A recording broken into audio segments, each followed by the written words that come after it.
So for this video, trying to get my glasses on by looking in the screen, and that doesn't work. I'm going to show you how to reshape a stone or how to take a corner off that maybe has been chipped. If you're a jeweler, you're kind of at the mercy of the lapidary artist shipping stones to you, and when that stone comes chipped or cracked, or when that stone comes and you don't really care for the shape, what do? With a rotary tool and a few of the tools that I show you, you can actually reshape the stone, get the chip or crack out, more importantly, if that's the case, and have a cab that you like. So for today, this is the stone that I'm going to work on. And this stone I like, and just imagine, like, if you got a stone, what if this corner was chipped or cracked? That's what I'm going to talk about. And then also see how this corner is sharp and this corner is nice and kind of smooth or round. It's just an awkward, it's an awkward shape. So this guy here, you can purchase this guy on Amazon. These are grinding wheels. They come sometimes in kits like this, grinding wheels. And I am using my trusty Amazon purchased rotary machine. So that is what I'm going to use. Now, normally I do this kind of work in my fish tank. So this is a fish tank set on its side with taped cardboard in the front, holes for my hands to go through, and then I would look through the screen. So I didn't clean this fish tank, and actually I've been working on it for the last day or two.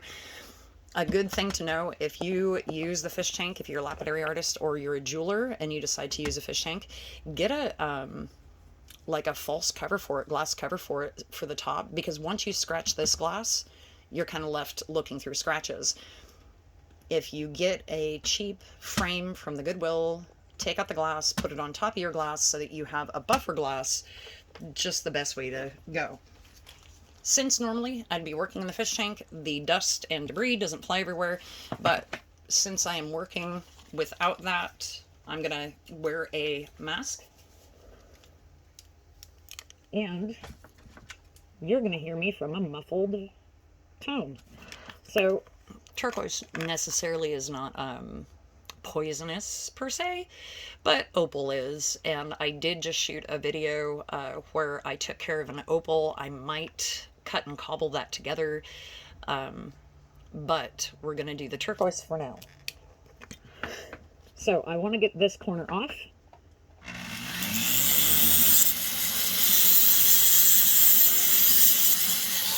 These actually allow you to cut.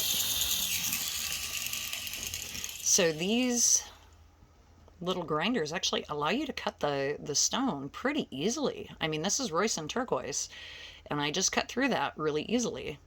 So let's imagine, though, that that came to you in the mail with the corner broken off. This is the same routine you would use. Get one of these grinders. You don't cut, you shape. And I'll show you how to do that.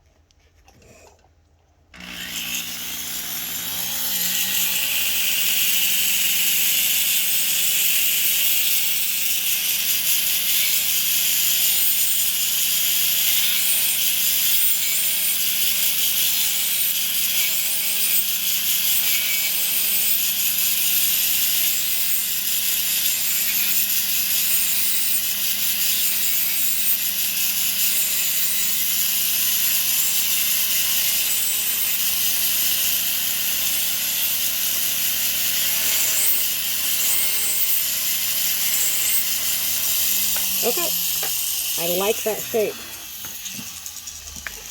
The reason why I cut that other corner off was to somewhat match the rounded corner of this side now.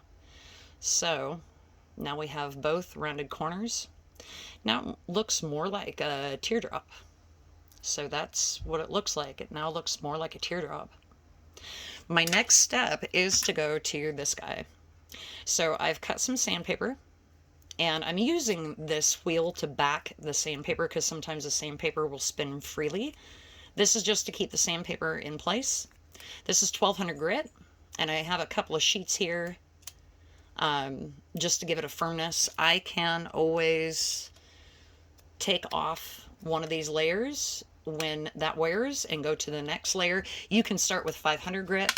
This sandpaper was purchased at Harbor Freight, and I'll show you the back. This is P500. Ooh, all the numbers are cut off. It's their wet dry sandpaper. 1200 and 500 grit. 500 grit does a little bit better in that it takes off more material. 1200 grit takes off less. So that is my next step, is to move to the sandpaper. So I'm going to take this out with the chuck. Okay, move this one in.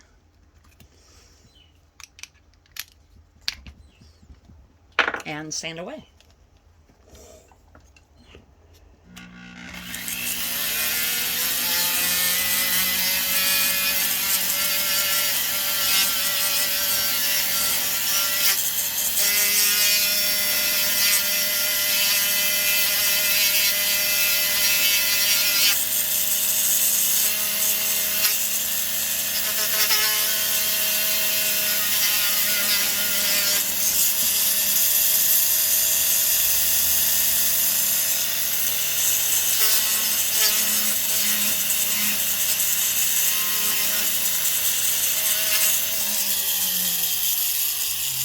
Voila.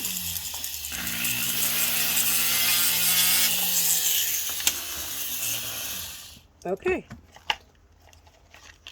So much for my mask, man. A little thing just came off. I think it just clips right back in. Anyway, all right, so now that I've used the sandpaper, it is relatively finely done. Yep, just clips right back in. Oh, now it's like lopsided though. No. Man, 3M. Okay, they don't make these easy to clip back in. All right, now that I've used my sandpaper, I'm going to switch to the final buffing, because for turquoise, that sandpaper actually did a really good job of not only polishing it to 1200 grit, but also it shapes it. One thing you do want to be careful of is that you're not changing the shape on the sides. So look at it from the side, make sure that you still give yourself some room for your bezel wire, that your bezel wire will come over this. If it doesn't, you do have to grind a little bit off the top to get it to narrow down for the bezel wire to come over the stone. If that makes sense, I hope that does. All right, this is what I'm going to use for polish. So this is a soft wheel. This is ZAM. ZAM. I use ZAM for polishing all of my turquoise. I don't not use ZAM. All the lapidary, big lapidary equipment you see in my studio that I've made videos on, I get to a fine 1200 or 2000 grit to my turquoise and other stones, and then I go to ZAM. And you want to use a soft deal. Run it in the ZAM. Get some on your wheel head. And then run it on your turquoise. You do not want to stay over the turquoise itself for too long, because I'm doing the mother stone. I can run over this a little bit more. But you want to just lightly just run it through. Okay. And, ooh, let me wipe it off. I know I'm being a little spastic about this, but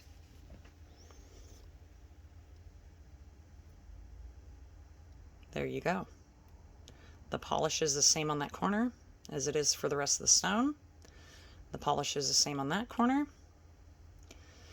We fixed, quote unquote fixed, this stone with rotary tools and 3 different attachments.